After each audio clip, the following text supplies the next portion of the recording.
Good morning everyone. Last लेक्चरमध्ये आपण foreign direct investment हा पॉईंट स्टार्ट केलेला आहे. राईट. एफ डी आय काय असते? F D I foreign direct investment काय असते?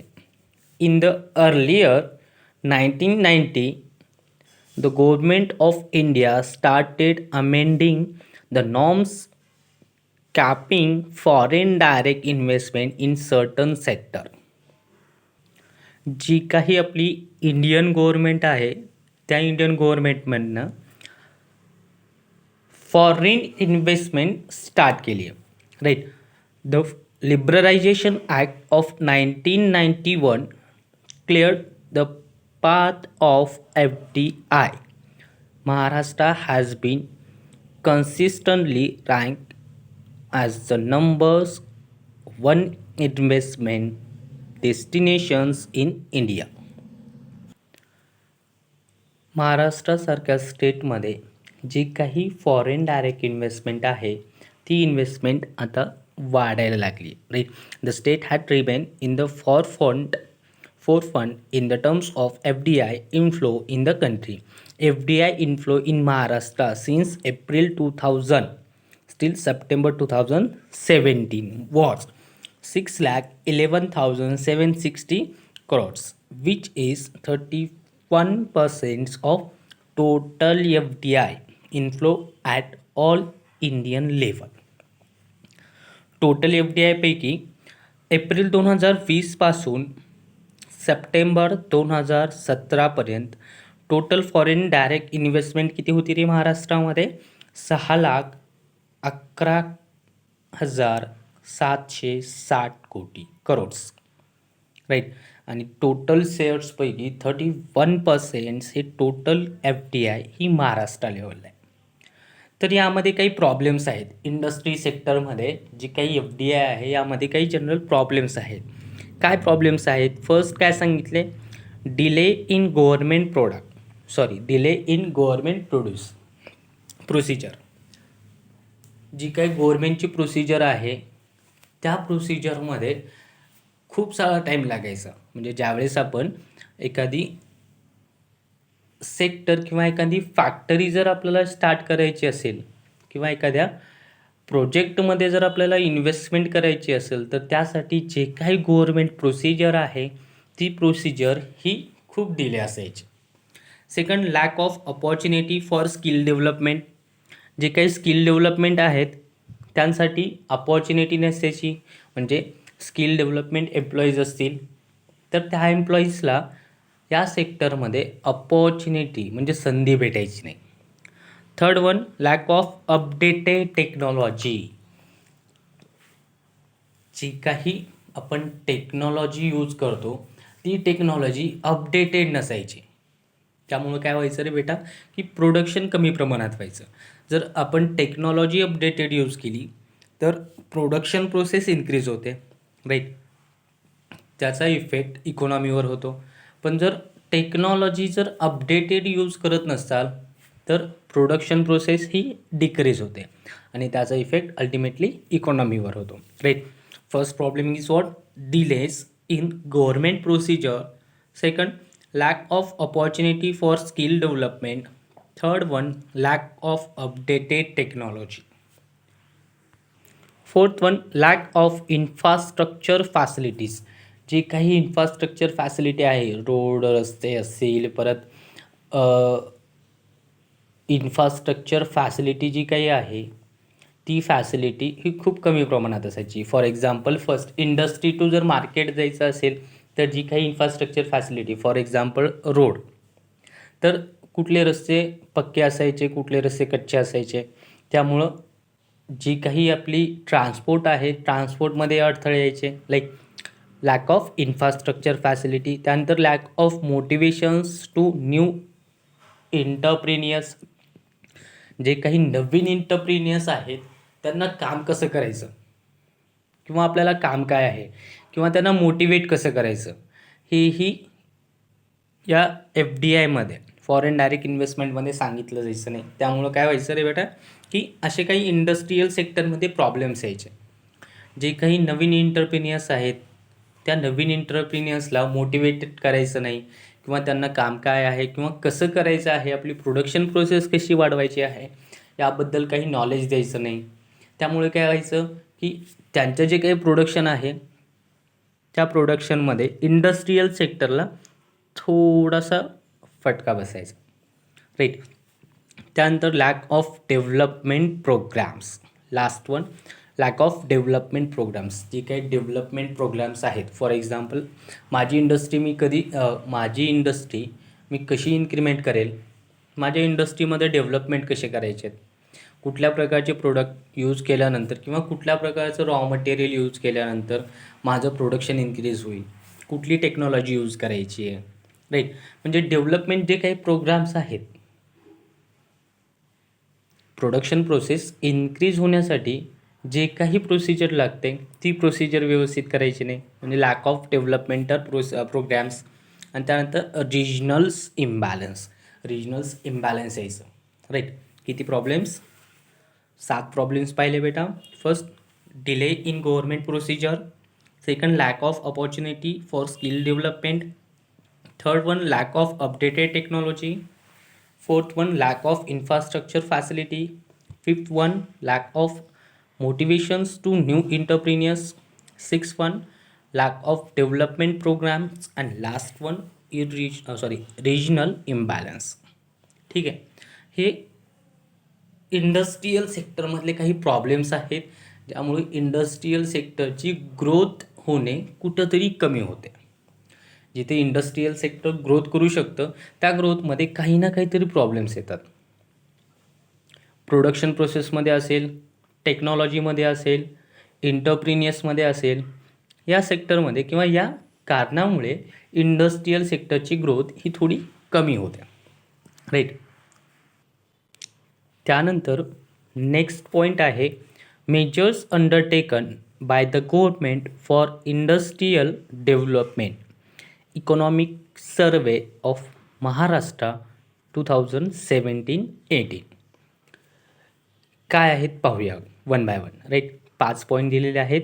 फर्स्ट पॉईंट काय सांगितलं आहे, single window cell was initiated to provide all clearance to the existing and prospective investor. जे काही इन्व्हेस्टर्स आहेत त्या इन्व्हेस्टर्सला एक्झिस्टिंग असतील किंवा मग प्रॉस्पेक्टिव्ह इन्व्हेस्टर्स असतील, त्या दोन्ही इन्व्हेस्टरला फक्त एक सिंगल सेल विंडो दिलेली आहे, राईट. एकच विंडो आहे क्लिअरिंगसाठी. मग त्यामध्येच एक्झिस्टिंगवाले आले आणि त्यामध्येच प्रोस्पेक्टिव्हवाले आले. एकाच विंडोवर जे काही क्लिअरन्स आहे ते सर्व क्लिअरन्स एकाच विंडोवर चालायचं, right. Second, Maharashtra industry trade and investment facility cell MAITRI was introduce to provide online consolidate information about the investment process.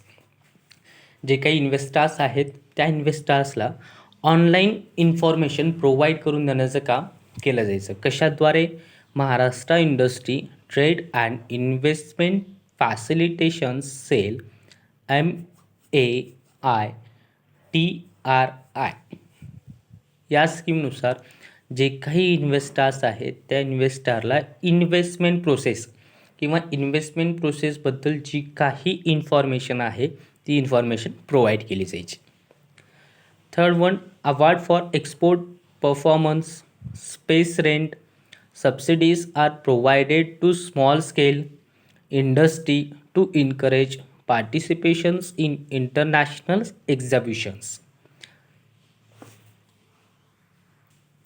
काय केलं जायचं बेटा, जे काही एक्सपोर्ट्स करतात, ज्या काही इंडस्ट्री एक्सपोर्ट करतात, आता इंडस्ट्रीने एक्सपोर्ट केल्यानंतर काय होतं, जी काही फॉरेन करन्सी आहे, जर आपण आपल्या कमॉडिटी फॉरेन कंट्रीजमध्ये सेल करत असाल तर त्या केसमध्ये जी काही फॉरेन करन्सी आहे ती फॉरेन करन्सी आपल्याला भेटते, राईट.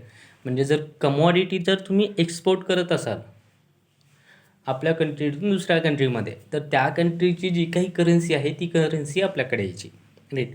त्यामुळं काय करायचं गव्हर्नमेंट की प्रत्येक इन्व्हेस्टरला किंवा मग प्रत्येक एंटरप्रिन्युअर्सला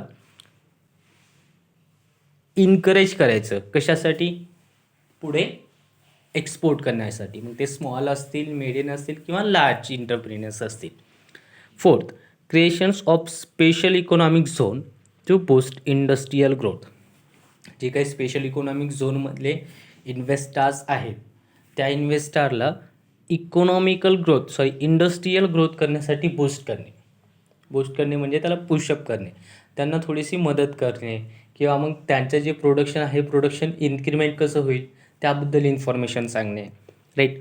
आणि last one, Maharashtra state industrial clusters development program MSICDP, Maharashtra state industrial cluster development program is being implemented all over the state to develop small, medium and micro entrepreneurs. बेटा जी काही स्कीम आहे Maharashtra state industrial clearance development program, या स्कीमनुसार काय करायचे की जे काही इन्व्हेस्टर्स आहेत मग स्मॉल असतील, मीडियम असतील किंवा मायक्रो एंटरप्रिनर्स असतील, त्या एंटरप्रिनर्सला काय करायचं की थोडंसं डेव्हलपमेंटलसाठी किंवा त्यांची जी काही इन्व्हेस्टमेंट आहे, त्यांचे जे काही प्लॅन्स आहेत त्या प्लॅन्समध्ये प्रोडक्शन कसं इन्क्रीज होईल याबद्दल मदत करणे, राईट. 5 पाहिलेत. First, single window cell was initiated to provide all clearance to the existing and prospective investors. Second one, Maharashtra industry trade and investment facilitations cell MAITRI was introduced to provide online consolidate information about investment process. Third one, award for export performance based rent subsidy are provided to small scale industry to encourage participations in international exhibitions. Fourth one, creation of special economic zone to boost industrial growth. And last one, Maharashtra State Industrial Clusters Development Program MSICDP is being implemented all over the state to develop small, medium and micro entrepreneurs. त्यानंतर बेटा next sector आहे service sector. Service sector काय असते की या सेक्टरमध्ये फक्त आणि फक्त सर्व्हिस प्रोव्हाइड करणे, right. One person to another person असेल, one industry to another industry, one industry to second market, काय केलं जातं, सर्व्हिस प्रोव्हाइड केली जाते. मग सर्व्हिस सेक्टर काय सांगते या सेक्टरमध्ये चेक करूया. Service sector consist of insurance, tourism, retail banking, educations and social service. Service sector includes provisions of service to business as well as final consumers. काय सांगितलं बेटा यामध्ये की सर्व्हिस सेक्टरमध्ये काय काय इन्क्लूड आहे, इन्शुरन्स असेल, टुरिझम असेल, रिटेल बँकिंग असेल, एज्युकेशन सेक्टर असेल, सोशल सर्व्हिस असेल. सर्व्हिस सेक्टरमध्ये या सर्व गोष्टी काय असतील, इन्क्लूड असतील. मग सर्व्हिस एक तर बिझनेसमॅनला प्रोव्हाइड केली जाईल किंवा मग फायनल कंझ्युमरला प्रोव्हाइड केली जाईल. जी काही सर्व्हिस प्रोव्हाइड केली जाते ती काही सर्व्हिस सेक्टरमध्ये. फ्री सर्व्हिस ही चार्जेबल टू टॅक्स नसते, राईट. एखादा पर्सन जर दुसऱ्या व्यक्तीला फ्री ऑफ कॉस्टमध्ये सर्व्हिस प्रोव्हाइड करत असेल तर ती सर्व्हिस ही नॅशनल इन्कममध्ये कॅल्क्युलेट केली जात नाही. माहितीसाठी असू द्या की जी काही आपण free of cost service provided करतो for one person to another person, ती सर्व्हिस नॅशनल इन्कममध्ये कॅल्क्युलेट केली जाणार नाही, right. Service sector is the largest employment generating and faster growing sector of economy. Service सेक्टरमध्ये काय सांगितले रे की खूप साऱ्या प्रमाणामध्ये एम्प्लॉयमेंट जनरेशन होईल. सर्वात जास्त ग्रोविंग सेक्टर म्हटलं इकॉनॉमिकमध्ये सर्वात जास्त ग्रोविंग सेक्टर म्हणून सर्व्हिस सेक्टरला ओळखलं जातं, right. The contributions of service sector to the gross state domestic product GSDP. Service सेक्टरचं टोटल कॉन्ट्रीब्युशन किती रे? GSDP gross state domestic product has been highest compared to the other sectors in economy. It was 54.5% during 2017-18. बाकी सेक्टर्सपेक्षा service सेक्टरचं contribution हे सर्वात जास्त आहे. कशामध्ये? GSDP gross state domestic product. किती सांगितले बाळा? ड्युरिंग 2017-18, 2017-18मध्ये किती पर्सेंट आहे? 54.5%. ठीक आहे. जर आज आपण सर्व्हिस सेक्टरचे इंट्रोडक्शन घेतले, त्यानंतर नेक्स्ट लेक्चरला आपण सर्व्हिस सेक्टरबद्दल जी काही बाकी इन्फॉर्मेशन आहे ते पाहूया. ठीक आहे बाळा. चलो, थँक्यू.